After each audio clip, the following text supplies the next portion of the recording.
is not from Malaysia, but it's from another country that's very similar to Malaysia in many ways. And it's a story of an elderly woman living in a small town away from the capital city.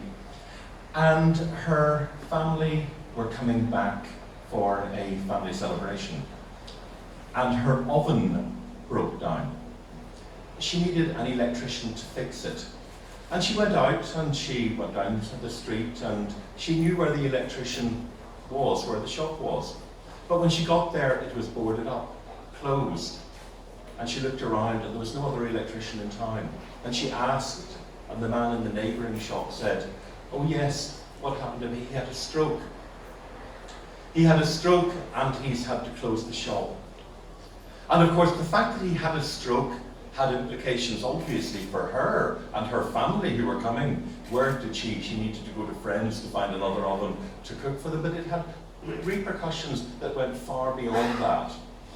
Because that man's wife had to give up work and his children had to leave university because they could no longer afford to stay there.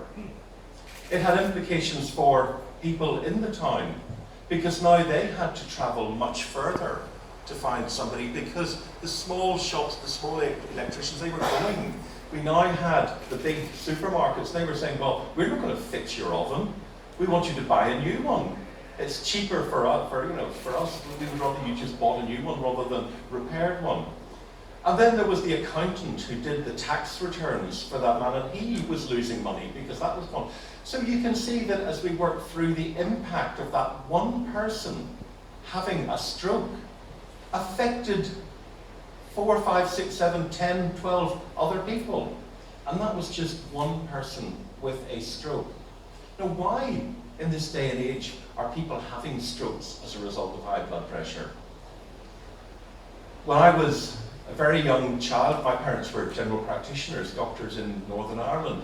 And I remember my father talking about the introduction of beta blockers in the 1960s. I was very young at the time, and it was really quite exciting. And in the 1960s, we had thiazides and beta blockers.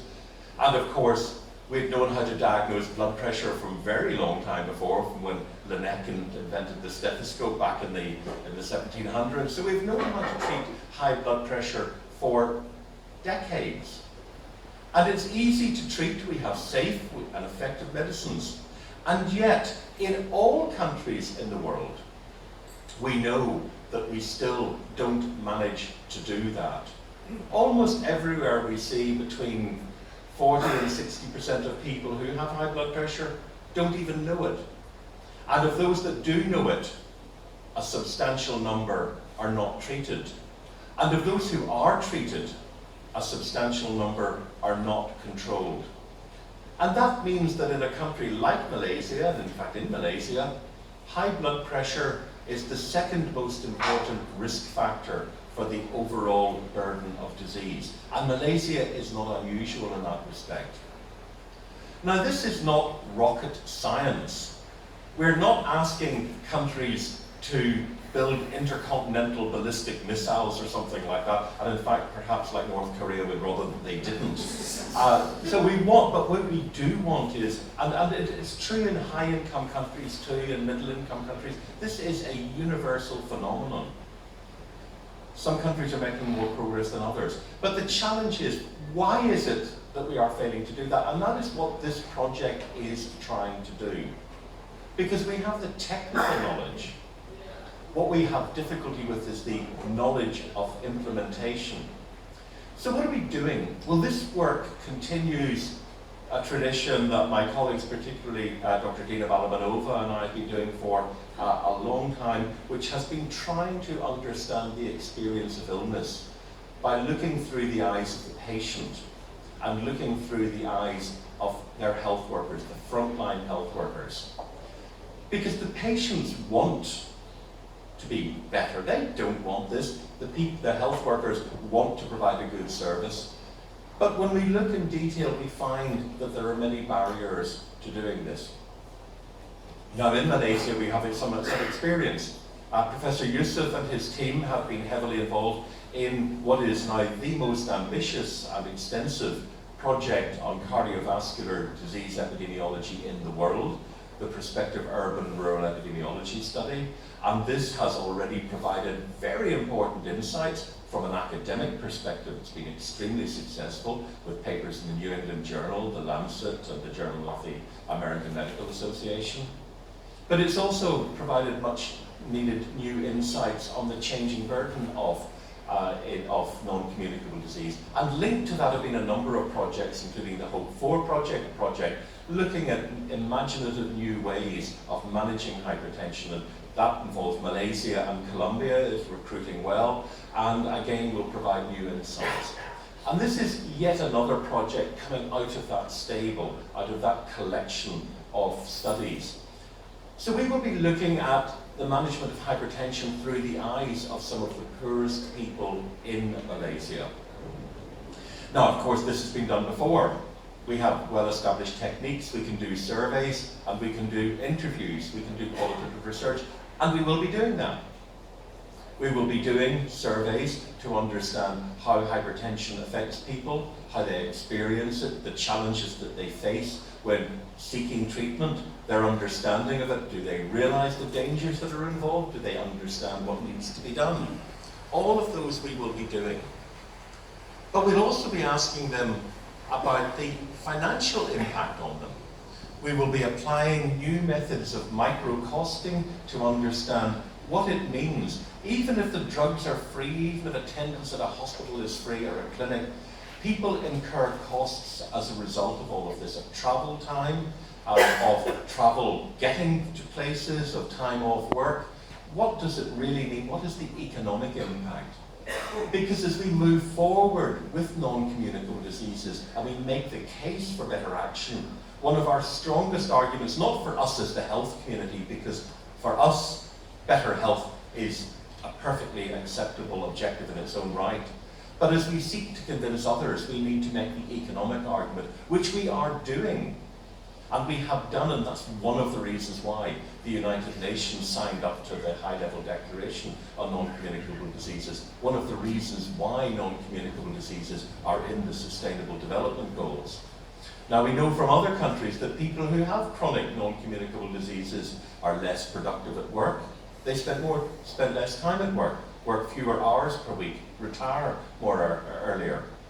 And they invest less in their businesses and their education. But we now need those data, not just from the high-income countries where the research has been done, in some cases from the very low-income countries, but from the middle-income countries. We need data in each country, and we will provide that in Malaysia, evidence that you, the Heart Foundation, the non-governmental organisations, civil society, the professional bodies, the universities, can take to the Ministry of Finance and make the point that something needs to be done. So far so good. These are traditional research techniques. But we are really right on the cutting edge here, because we're going to be doing something that nobody has done before with hypertension, or in fact, been done one or two places, but with very small groups of patients. Because if we want to understand what the experience of living with a chronic disease is, we need to understand what happens over time. And so we will be recruiting people in some of the poorest communities, and we will be giving them a voice that they have never had before. And how will we do this? Well, most of them already have mobile phones, or if they don't, we will provide them. And we have an innovative, imaginative new means of collecting data where they can send SMSs, they can upload voicemails, they can send photographs or videos. And they will send it to a telephone number, and then all of that will be collected, collated, synthesized, and will allow us to analyze it. And it will be an interactive process, because we can engage with them. We can ask for clarification. It's not like giving somebody a diary and coming back a year later and asking for it and see what happened. We will have this continuing process of understanding. And that will give us an unparalleled degree of depth of understanding of what is happening, the lived reality. And we will go further, because we will be looking at the health facilities that they are using, Because we'll ask them, where do they go? And we know that people go from our earlier work in Hope 4. We did a study, we looked at the management of hypertension in Malaysia, getting important new insights. People go to traditional healers, they go to all sorts of people. And we will be looking at those. We will be seeing what they provide, what services they provide, what advice they give, what the nature of that interaction is. So this isn't one of those huge epidemiological studies where you get a degree of information about thousands of people. We have that because we have Pure already in Malaysia. We know a lot about what's already happening. But this will be drilling down in immense detail to get an incredibly rich assessment of the lived reality for people with high blood pressure. The challenges they face, the obstacles they need to overcome, the cost that they have to bear in their families.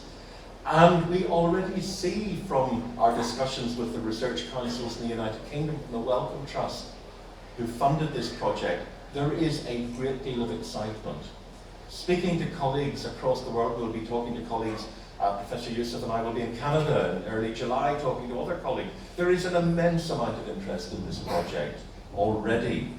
People are anticipating the results because we expect that they will be looking to what has happened in Malaysia and the Philippines. So I hope that that has given you some idea of what we're trying to do in this project.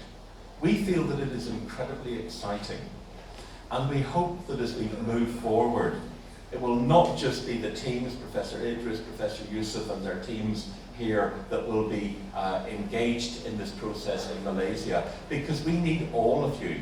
I've spoken about the research. We have two other equally important components. One is building capacity on health systems research, second pillar, and there is still a lot that's already being done here, but all of us can do more. There's always more scope for health systems research now, getting higher and higher on the global research agenda, and translating evidence into policy. Again, something that already happens, but again, almost becoming a research topic in its own right. How do we transmit messages in ways that are meaningful? How do we translate messages in ways that actually make a difference? So I'm really grateful for so many of you coming to this launch today. And I'm hoping that as we move forward over the next few years, that you will join us as we go forward on this journey. Thank you very much indeed.